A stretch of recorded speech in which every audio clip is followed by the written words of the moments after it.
اپنے دشمن کی لاش اس نے گھسیٹ کر دروازے کے سامنے سے ہٹا دی تھی۔ اسے یقین تھا کہ اس کا دوسرا ساتھی بھی اوپر ضرور آئے گا۔ اس کا خیال درست نکلا۔ تقریباً 2 منٹ بعد ہی راہداری میں قدموں کی آواز سنائی دی۔ وہ شخص بھی چند سیکنڈ دروازے کے سامنے رکا، پھر اندر آ گیا۔ اس کے ایک ہاتھ میں پستول تھا اور دوسرے میں ٹارچ۔ اس نے ٹارچ جلا لی۔ روشنی جیسے ہی لاش پر پڑی وہ بری طرح اچھل پڑا، لیکن دروازے کے پیچھے چھپے ہوئے شخص نے اسے سنبھلنے کا موقع نہیں دیا۔ اس نے بڑی پھرتی سے ٹارچ والے شخص کو کلاشنکوف کی زد میں لے لیا۔ پستول پھینک دو۔ اس کے حلق سے بیڑیے کی سی غراہٹ نکلی۔ تم سمجھتے تھے کہ مجھے آسانی سے شکار کر لوگے، لیکن جمشید پر ہاتھ ڈالنا اتنا آسان نہیں۔ اس شخص نے حکم کی تعمیل کرتے ہوئے پستول فرش پر پھینک دیا۔ زخمی جمشید نے جپٹ کر اس کے ہاتھ سے ٹارچ چھین لی اور اسے فرش پر اس طرح رکھ دیا کہ اس کی روشنی اس کے حریف پر پڑتی رہے۔ اپنے ساتھی کا حشر دیکھ کر اس شخص کا چہرہ خوف سے پیلا پڑ گیا۔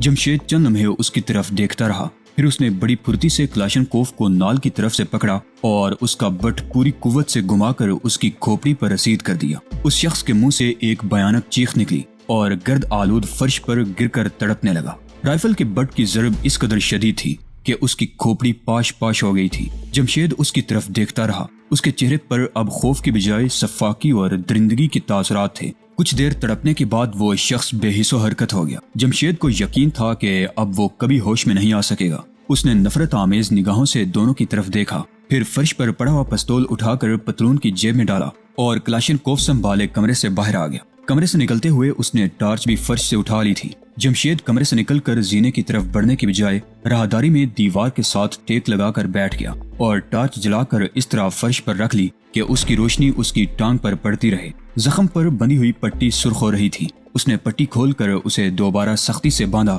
اور ٹارچ کو بجھا کر وہیں چھوڑ دی اور کلاشنکوف اٹھا کر زینے کی طرف بڑھنے لگا۔ کاسینو کی عمارت سے نکل کر وہ لنگڑاتا ہوا سالی پشتے کی طرف چلنے لگا۔ سالی تفریح گاہ اس کے دائیں طرف تھی۔ چند منٹ بعد وہ پشتے کی سڑک پر آ گیا۔ اسے اچھی طرح معلوم تھا کہ اس طرف پولیس کی گاڑیاں چکر لگاتی رہتی ہیں، لیکن اس وقت رات کے 3 بج رہے تھے اور اسے یقین تھا کہ پولیس والے کہیں پڑے سو رہے ہوں گے۔ وہ سالی پشتے کی دیوار پر بیٹھ گیا جو سڑک سے تقریباً 3 فٹ اونچی تھی۔ ادھر ادھر دیکھتے ہوئے وہ چونک گیا۔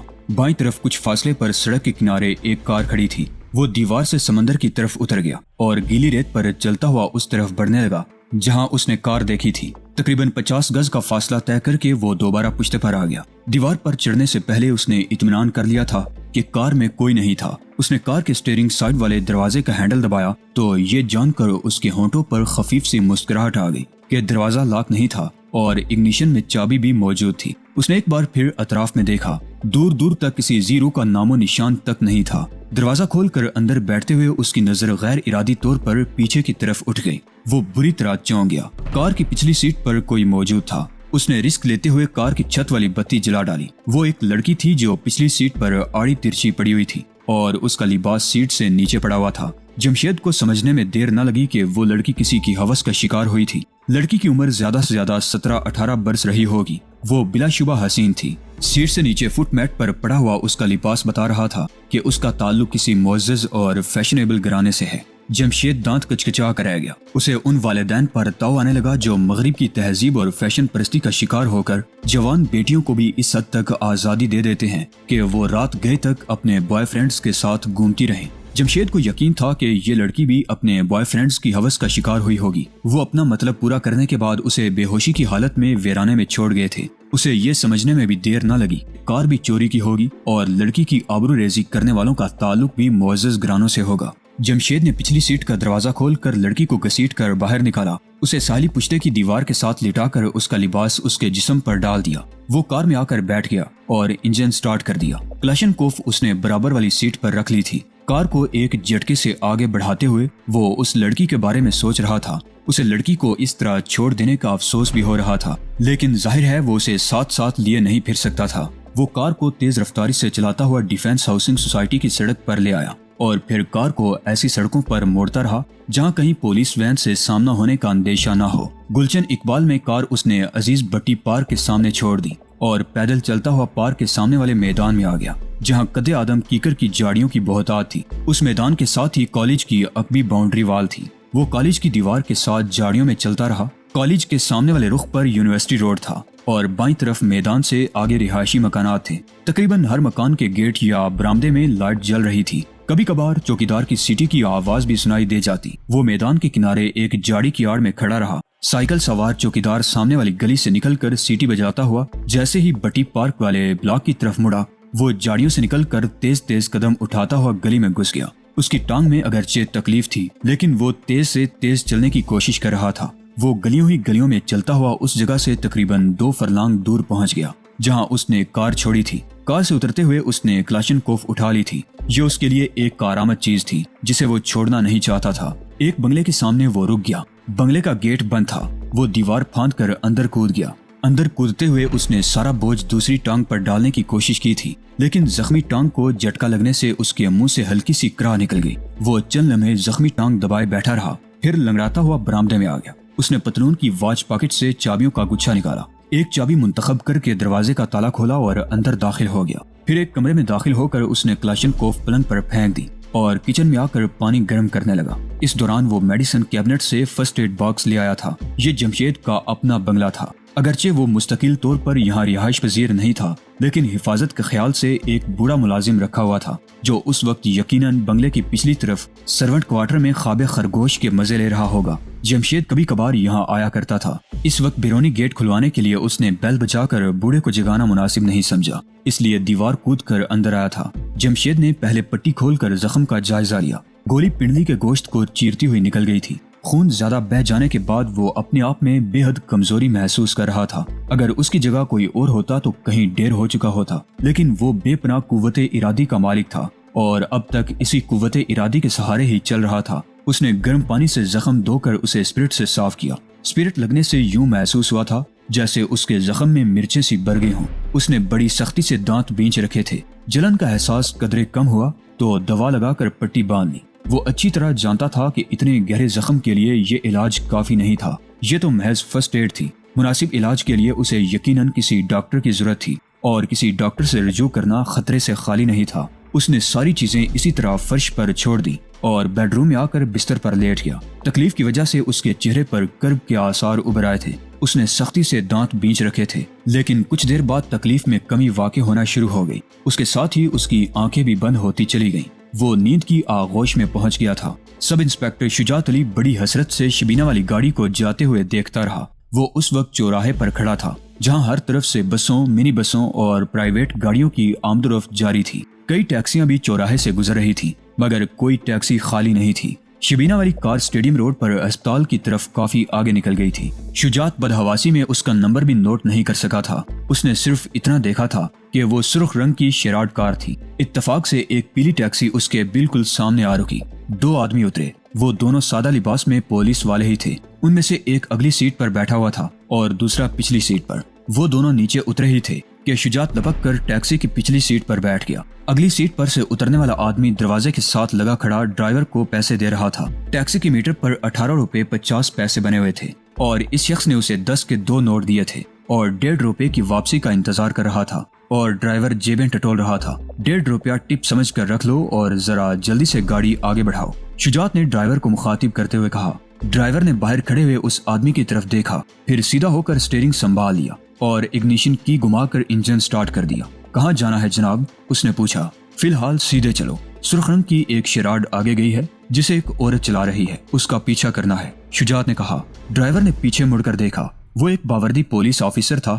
اس نے کچھ پوچھنے کی ضرورت نہیں سمجھی اور سیدھے ہو کر گاڑی ایک جھٹکے سے آگے بڑھا دی۔ شجاعت اگلی سیٹ کی پشت پر سر جھکا کر آگے دیکھ رہا تھا۔ آگے کئی گاڑیاں جا رہی تھیں، ان میں سرخ شیراڈ بھی تھی۔ سرخ شیراڈ ٹی وی اسٹیشن کے ساتھ والی روڈ پر مڑ گئی۔ ٹیکسی جب اس موڑ پر مڑی تھی تو سامنے سے آنے والی ایک بس راستے میں حائل ہو گئی اور جب راستہ صاف ہونے پر ٹیکسی ٹی وی اسٹیشن کے سامنے والی سڑک پر مڑی تو وہ سرخ شیراڈ بہت آگے نکل چکی تھی۔ ٹیکسی تیز چلاؤ، وہ گاڑی کسی گلی میں نہ مڑ جائے، شجاعت نے کہا۔ آپ مطمئن رہیے جناب، میں اس گاڑی کو نگاہوں سے اوجھل نہیں ہونے دوں گا، ڈرائیور نے کہتے ہوئے رفتار اور بڑھا دی۔ سرخ شیراڈ شرف آباد والے چوراہے سے عالمگیر روڈ پر بہادر آباد چرنگی کی طرف گھوم چکی تھی۔ ٹیکسی تقریباً 200 گز پیچھے تھی اور جب ٹیکسی شرف آباد والے چوراہے سے بہادر آباد کی طرف مڑی تو سرخ شیراڈ بہادر آباد چرنگی پر پہنچ چکی تھی۔ ڈرائیور نے رفتار کچھ اور بڑھا دی۔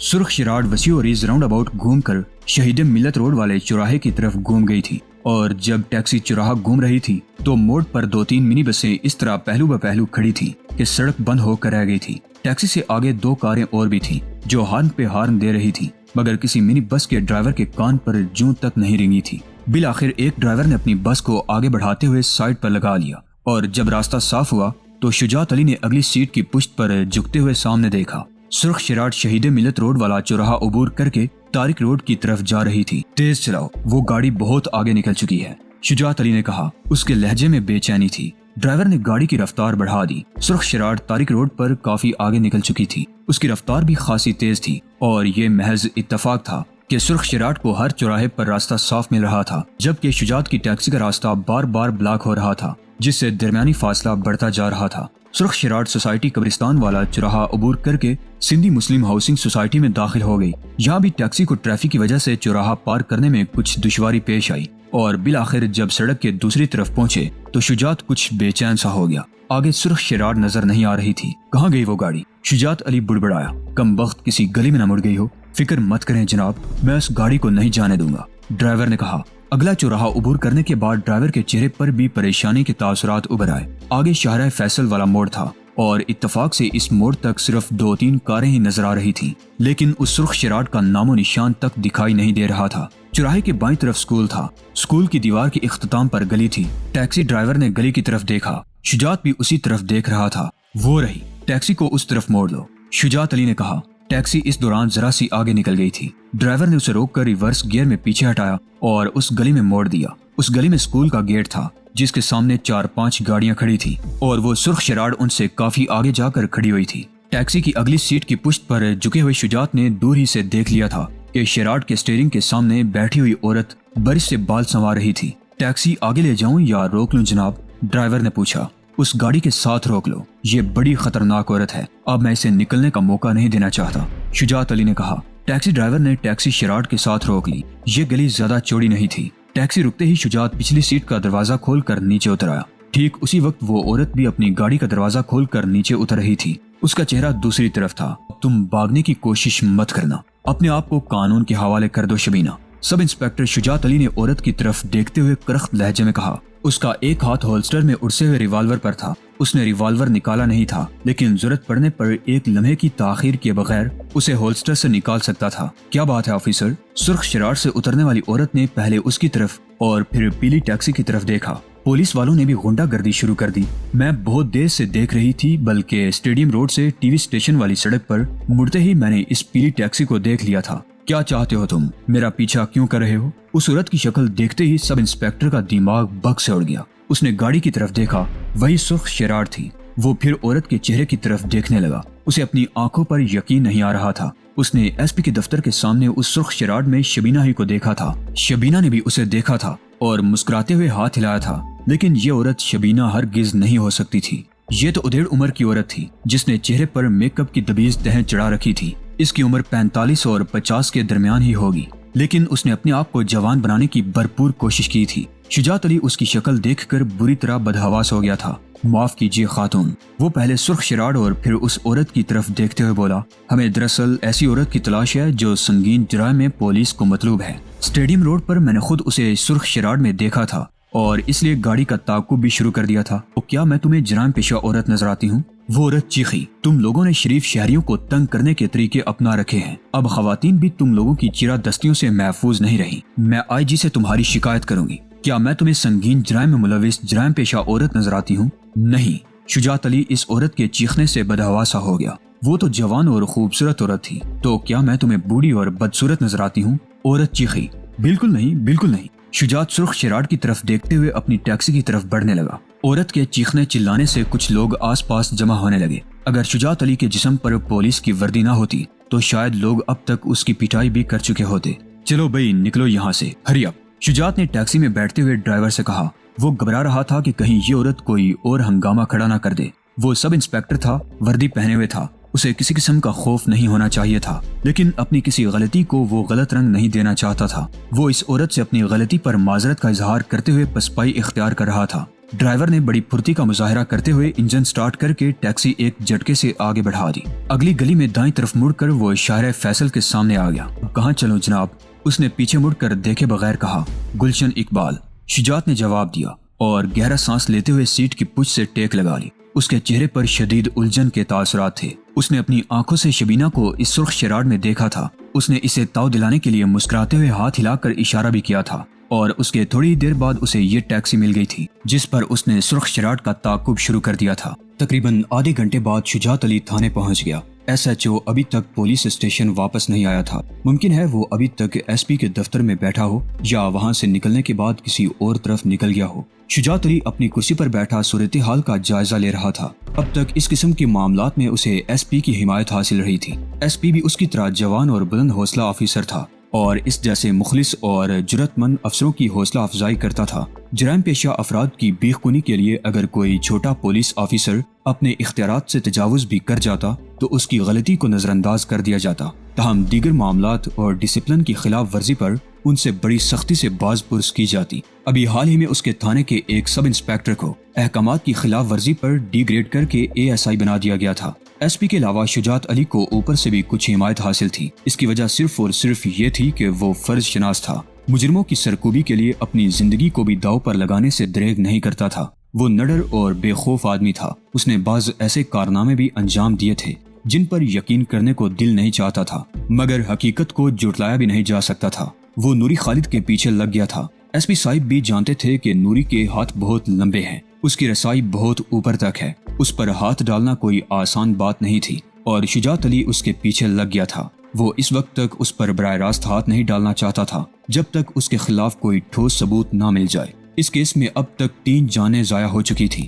گلفراز تو نشیبی علاقے میں اپنے ہی ساتھی کے ہاتھوں مارا گیا تھا اور اس کا ساتھی شہباز عامر پولیس کی حراست میں ہلاک ہوا تھا۔ اس تھانے کے انچارج شیخ مراد کے کہنے کے مطابق ٹیلی فون پر ڈاکے کی جھوٹی اطلاع دے کر اسے تھانے سے ہٹایا گیا تھا، اور پھر کسی جوان اور خوبصورت لڑکی نے تھانے میں آ کر حوالات میں بند شہباز عامر سے ملاقات کی تھی اور اسے زہریلا کیپسول دے کر چلی گئی تھی، جسے کھا کر شہباز عامر ہلاک ہو گیا تھا۔ اس لڑکی کے بارے میں شجاعت علی کو یقین تھا کہ وہ شبینہ کے علاوہ کوئی اور نہیں ہو سکتی۔ شبینہ کی جرأت مندی اور دیدہ دلیری میں کوئی شبہ نہیں تھا، جو پولیس کو دھوکہ دے کر تھانے میں بند ایک قیدی کی موت کا سامان کر گئی تھی۔ اس کی دیدہ دلیری کا اندازہ اس بات سے بھی لگایا جا سکتا تھا کہ وہ ایس پی کے دفتر کے سامنے بھی موجود تھی اور شاید اسی کے انتظار میں وہاں گاڑی میں بیٹھی ہوئی تھی اور اسے دیکھ کر ہاتھ لہراتی ہوئی وہاں سے چلی گئی تھی۔ جرأت مند ہونے کے ساتھ وہ چالاک اور ذہین بھی تھی، بڑی خوبصورتی سے اسے چکما دے گئی تھی اور وہ ایک بڑھیا کا تعاقب کرتا رہا تھا۔ لیکن شجاعت علی یہ سوچے بغیر نہیں رہ سکا تھا